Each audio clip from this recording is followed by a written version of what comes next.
Welcome to our channel. Today we how to use Twitter private account, quick fix step by step clearly.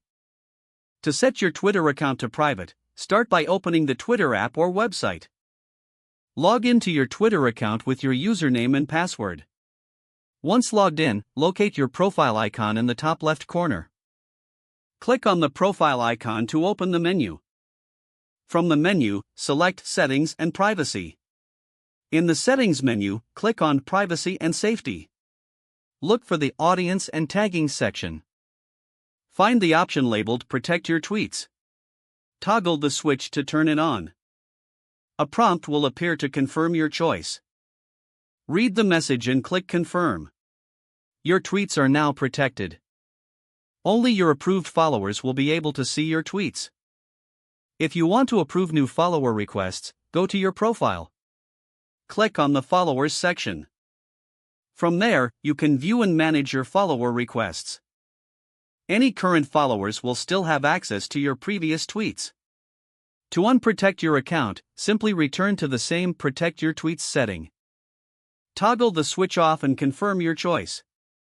Now you're ready to enjoy a more private Twitter experience.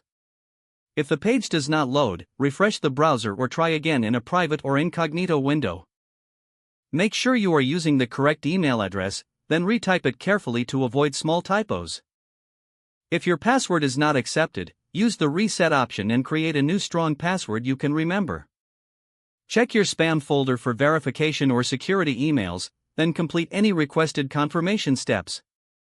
Enable two-factor authentication if available to improve account security and reduce unauthorized access risk.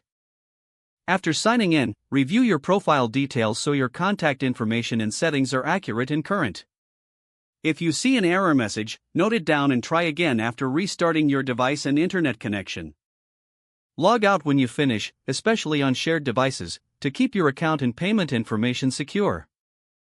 If the page does not load, refresh the browser or try again in a private or incognito window.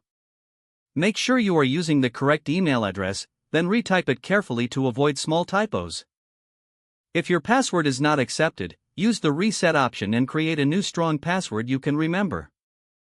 Check your spam folder for verification or security emails, then complete any requested confirmation steps. Don't forget to like this video and subscribe to our channel for more step-by-step tech guides.